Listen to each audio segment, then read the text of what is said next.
আসসালামু আলাইকুম। আশা করি সকলেই ভালো আছেন। আজকে আলোচনা করব এইচআর অর্গানোগ্রাম নিয়ে। আমরা যারা এইচআর বিভাগে জব করি তাদের জন্য এইচআর অর্গানোগ্রাম খুবই গুরুত্বপূর্ণ একটি বিষয়। প্রতিনিয়তই আমাদের এই অর্গানোগ্রাম তৈরি করতে হয়। এইচআর অর্গানোগ্রাম 2 পার্টের ভিডিও সিরিজে আজকে আলোচনা করব ফার্স্ট পার্ট নিয়ে। একটু দেখে নেওয়া যাক আমাদের 2 পার্টের ভিডিও সিরিজে কোন কোন বিষয়গুলো নিয়ে আলোচনা করব। নাম্বার 1 হলো এমএস ভিজিওর মাধ্যমে কিভাবে অতি অল্প সময়ে এইচআর অর্গানোগ্রাম তৈরি করবেন। 2 নম্বর বিষয় হলো এমএস এক্সেল এর মাধ্যমে কিভাবে এইচআর অর্গানোগ্রাম ফাইল এমএস ভিজিওতে মার্জ করে আপলোড করবেন।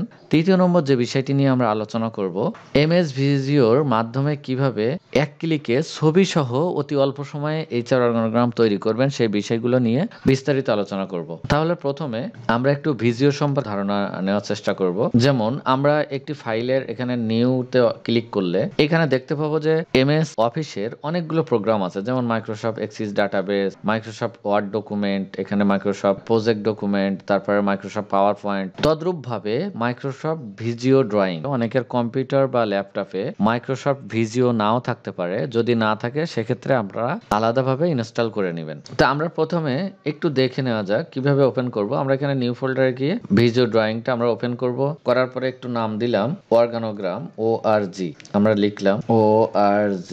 আমরা লেখার পরে ওপেন করলাম। ওপেন করার পরে মাইক্রোসফট ওয়ার্ডের মতোই সেম একটা ফাইল ওপেন হবে, দেখতে মাইক্রোসফট ওয়ার্ডের মতোই মনে হবে। তবে ওপেন করার সাথে সাথে এরকম চলে আসবে। আমরা জাস্ট এখান থেকে অর্গানোগ্রাম চার্ট যেখানে আছে এই যে অর্গানোগ্রাম চার্টটা আমরা ক্লিক করে ওপেন করে দিব। ওপেন করে দেওয়ার সাথে সাথেই ওয়ার্ডের মতো এরকম চলে আসবে। আমি একটু আগেই বলেছিলাম প্রথমে আমরা অর্গানোগ্রাম চার্ট শেপ বা বেল্ট আছে এই বিষয়ে আমরা একটু দেখব, তারপরে আস্তে আস্তে আমরা প্রত্যেকটা বিষয় দেখার চেষ্টা করব। প্রথমে হলো এখানে আছে executive belt, manager belt, position belt, assistant belt, consultant belt এবং ভ্যাকেন্ট কোনো খালি বেল্ট যদি আপনি নেন নিতে পারবেন। এবং এখানে আছে স্টাফ বেল্ট, টিম ফর্ম, তারপর এখানে মাল্টিপুল শেপ, 3 পজিশন, এখানে অনেক বিষয় আছে। তা আমরা প্রথমে শেপ গুলো নিয়ে একটু দেখব। ধরে নেন আপনি একটা অর্গানাইজেশনের সিইও, তা আপনার হলো এক্সিকিউটিভ বেল্ট। তা আমরা সিইও যে ব্যক্তি আছে বা আমরা এক্সিকিউটিভ বেল্টটা এখানে দিয়ে দিব। তারপরে যদি আমি ওই সিইওর আন্ডারে 3জন ম্যানেজার আছে, তা আমরা ওই সিইওর ওপরে ম্যানেজারাল বেল্টগুলো নিয়ে নিয়ে ছেড়ে দিব। 3জন যেহেতু আছে, ছেড়ে দেওয়ার পরে 3টা ম্যানেজার মানে সিইও প্রথমে 3 ম্যানেজার সিইওকে রিপোর্ট করবে। এখন প্রথম ডিপার্টমেন্ট হলো সিইওর আন্ডারে ট্রেনিং অ্যান্ড ডেভেলপমেন্ট, দ্বিতীয় হলো পেরোল, তৃতীয় হলো পারফরমেন্স অ্যাপ্রাইজাল। আমরা ধরেই নেই ট্রেনিং অ্যান্ড ডেভেলপমেন্টের ম্যানেজারের আন্ডারে 2জন ব্যক্তি আছে, যারা 2জন এক্সিকিউটিভ।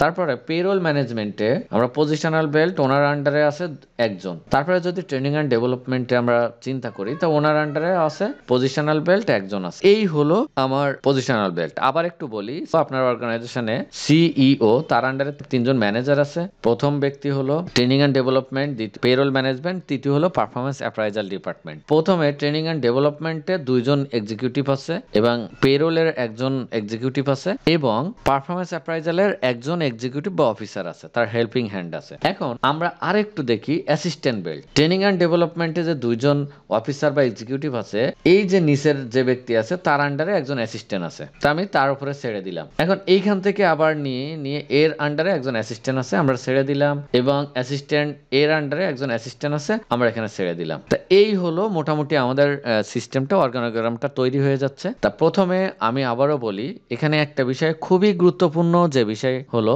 যে আপনি কাকে রিপোর্ট করছেন এবং কার আন্ডারে। যেমন এখানে সিইও এক্সিকিউটিভ, তাহলে 3জন ম্যানেজার এক্সিকিউটিভকে রিপোর্ট করবে। তারপরে প্রত্যেকটা আলাদা আলাদা ডিপার্টমেন্ট, ভিন্ন ভিন্ন ডিপার্টমেন্টের আন্ডারে অফিসার বা এক্সিকিউটিভ আছে, তার আন্ডারে প্রথমে ট্রেনিং অ্যান্ড ডেভেলপমেন্টের 2জন এক্সিকিউটিভ এবং শেষের যে ব্যক্তি আছে তার 1জন হেল্পিং হ্যান্ড আছে, যেটা হলো অ্যাসিস্ট্যান্ট বেল্ট। এবং এইখানে 1জন এক্সিকিউটিভ আছে, তার আন্ডারে 1জন আছে, এবং এখানে 1জন ম্যানেজার আছে, তার আন্ডারে এক্সিকিউটিভ, তার আন্ডারে 1জন হেল্পিং হ্যান্ড আছে। তা আমাকে বুঝতে হবে আমি কাকে রিপোর্ট করছি। তা আমি হেল্পিং হ্যান্ড, আমি রিপোর্ট করছি আমার বসকে, এবং আমার বস রিপোর্ট, আমি রিপোর্ট করছি আমার বসকে, আমার বস রিপোর্ট করছে সিইও যিনি আছেন তাকে।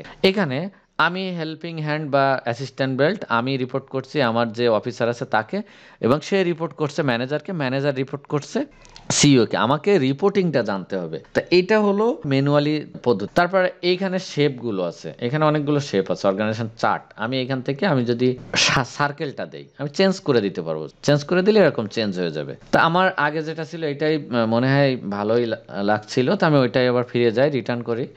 এখন আমি ডিজাইনে চলে যাব। ডিজাইনে চলে যাওয়ার পরে আমরা এখানে বিভিন্ন ধরনের কালার আছে। আমরা যদি কালারটা সেট করি, কালার চেঞ্জ করে দেই, চেঞ্জ করে দিতে পারবো। তারপরে এখানে যে ব্যাকগ্রাউন্ডটা যদি আমরা বলি যে আমরা ওয়ার্ল্ড ম্যাপ দিতে পারবো, অথবা আমরা এখানে আরো অনেকগুলো টেমপ্লেট আছে অনুযায়ী আমরা এখানে ব্যাকগ্রাউন্ডটা আমরা চেঞ্জ করে দিতে পারবো। এখান থেকে বর্ডার আছে। তারপর আমরা এখানে যাব, এখান থেকে বর্ডার, বিভিন্ন ধরনের বর্ডার আছে। আমরা এখানে যদি এরকম একটা বর্ডার দিয়ে দেই, টাইটেল এবং ডেট এখানে থাকবে, পেজ নাম্বার থাকবে। আমরা এখানে টাইটেল দিব যে ডিপার্টমেন্টের, ওই ডিপার্টমেন্টের টাইটেলটা আমরা এখানে দিতে পারবো। তারপর এখানে আছে কানেক্ট মানে একটার সাথে আরেকটার যে কানেকশনটা আছে, এই যে দাগ আছে, এইগুলো হলো কানেক্ট। আমি বিভিন্ন ধরনের কানেক্ট আমি এখান থেকে চেঞ্জ করে দিতে পারবো আমার যদি মনে হয় যে আমার এই কানেক্টর প্রয়োজন হবে। অথবা আমি এখান থেকে লেআউট আছে, বিভিন্ন ধরনের রিলেআউট আপগুলো এখান থেকে ব্যবহার করতে পারবো। তারপরে আমরা ইনসার্টে চলে যাব। ইনসার্টে চলে গিয়ে এখান থেকে আমরা পিকচারে আমরা যেতে পারবো। এখান থেকে পিকচার আমরা কোথাও থেকে যদি পিকচার এনে এখানে বসাতে চাই বসাতে পারবো। ইনসার্টের পরে আমরা ডিজাইন তো দেখলাম, ডিজাইন পরে আমরা ডাটা প্রসেস, এগুলোর খুব বেশি ব্যবহার নাই। তারপর রিভিউ, এগুলো ব্যবহার নাই, ভিউ নাই। আপনার কাজ করতে হবে এখানে অর্গানোগ্রাম চার্ট। এখানে অর্গানোগ্রাম চার্টে আপনি এখান থেকে বিভিন্ন ধরনের ডিজাইন আছে, ডিজাইন চেঞ্জ করতে পারবেন। তারপর এখান থেকে এই যে লেআউট আছে, বিভিন্ন ধরনের লেআউট আপনার মতো করে লেআউট চেঞ্জ করে নিতে পারবেন। এখন আমরা এখান থেকে একটু পিকচার চেঞ্জ করব। পিকচার চেঞ্জ করতে গেলে আমার এখানে পিকচার আমরা যদি এখান থেকে চেঞ্জ করি, তা সেক্ষেত্রে আমরা এখানে আমাদের যেখানে পিকচার আছে আমরা সেখানে চলে যাব। গিয়ে এখান থেকে আমার যদি মনে হয় যে আমি এখান থেকে এই পিকচারটা এখানে দিয়ে দিতে পারবো। এবং এইখানে যদি আমি নাম, টাইটেল, তার ডেজিগনেশনটা আমরা এখানে দিতে চাই, এবং এখানে যদি তার নামটা লিখতে চাই, নাম যদি এরকম লিখি মেহেদি হাসান, এখানে লিখি ডেজিগনেশন সিইও, এরকম আমরা ম্যানুয়ালি চেঞ্জ করে নিতে পারবো। নেওয়ার পরে এটা সেভ দিয়ে দিলে আমার একটা অর্গানোগ্রাম তৈরি হয়ে যাবে। তাহলে আজ এই পর্যন্ত। পরবর্তী পর্বে আমরা দেখানোর চেষ্টা করব কিভাবে অটোমেটিক এই পিকচারগুলো আসবে, জাস্ট এক ক্লিকেই আপনার অর্গানোগ্রাম তৈরি হবে। ভালো থাকবেন, সুস্থ থাকবেন, এই প্রত্যাশা নিয়েই আজকের মতো বিদায়। আসসালামু আলাইকুম।